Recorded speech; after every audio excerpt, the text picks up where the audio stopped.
Salut les curieux, aujourd'hui on va parler voyage. Voyage, voyage. Alors pas de voyage à pied, à vélo ou en avion, non, de voyage en navette spatiale. Ça va plus vite et on peut aller plus loin. Et devinez quoi? Aujourd'hui je vous explique comment aller sur Mars. Enfin du moins comment SpaceX, la start-up aérospatiale d'Elon Musk, compte emmener des humains sur cette planète d'ici 2023-2024 pour y établir une colonie.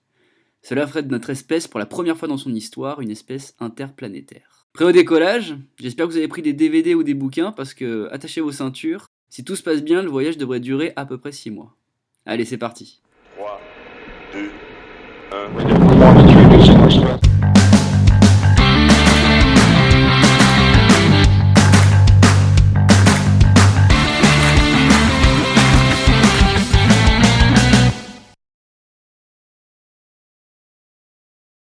Mars.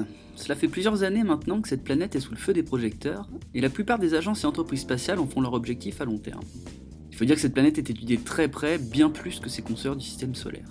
Il y a actuellement plusieurs robots humains à sa surface, dont vous avez sûrement entendu parler, les plus connus étant les rovers Curiosity et Opportunity.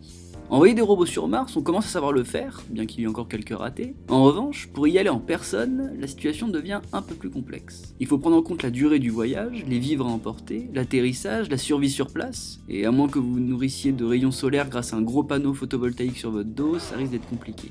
Et encore, il y a bien d'autres facteurs à prendre en compte. Cependant, envoyer des hommes sur Mars est un projet tout ce qu'il y a de plus concret. Bien qu'on sait que cela va arriver, on n'attendait pas de mission avant au moins les années 2030. Et pourtant, le 27 septembre dernier, Elon Musk, le patron de SpaceX, a présenté à l'International Astronautical Congress son plan pour coloniser la planète rouge, et ce dès 2023.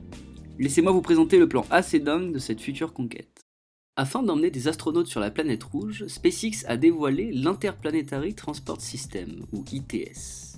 Ce grand vaisseau spatial combinera en fait une fusée, un lanceur, qui sera la plus grande jamais construite avec une hauteur de 77 mètres et quelques, et un vaisseau spatial pouvant transporter plus ou moins 100 personnes par vol. Les ITS seront, à l'instar des fusées déjà utilisées par SpaceX, réutilisables. Une fois combiné avec le vaisseau spatial, l'ITS au total mesurera 120 mètres de haut. Cela en fera le plus grand système de vol spatial jamais construit. Elon Musk a présenté son vaisseau comme un de ceux que nous pourrions imaginer dans un film de science-fiction. Ce dernier comportera une salle de cinéma, une salle de conférence et même un restaurant. Autant dire que les astronautes auront un tout petit peu plus de confort que Neil Armstrong et Buzz Aldrin lors de leur voyage vers la Lune. Le lanceur va être chargé de placer le vaisseau spatial dans l'orbite de la Terre, puis de revenir sur son site de lancement en douceur. Le vaisseau spatial ne contiendra pas de carburant à son bord afin que ce dernier soit le plus léger possible.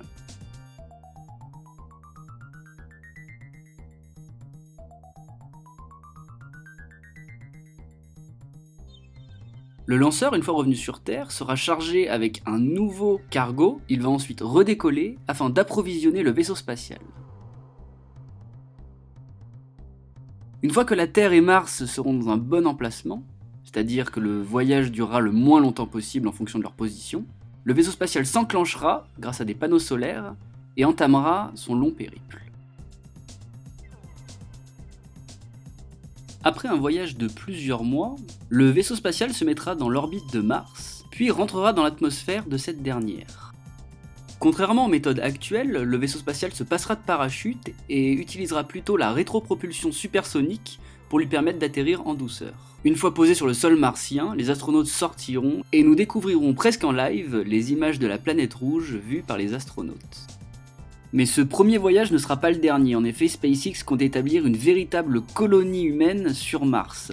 1000 vaisseaux devraient se rendre sur la planète tous les 26 mois à partir de ce voyage. SpaceX prévoit également de construire une usine solaire afin de pouvoir produire du carburant utilisé par les moteurs des fusées pour pouvoir assurer les allers-retours entre la Terre et Mars. Voilà les curieux, c'est tout pour aujourd'hui. Bon, j'espère que cet épisode vous aura plu. Dites-moi dans les commentaires si vous seriez prêt à aller sur Mars. Elon Musk a parlé d'un billet aller à 200 000 €, ça fait le prix d'une petite maison. Moi je suis pas encore complètement sûr, mais dans tous les cas, le fait que l'espèce humaine devienne une espèce interplanétaire, ça me fait rêver. C'est tout pour moi et je vous dis à la prochaine pour une nouvelle vidéo. Allez, salut!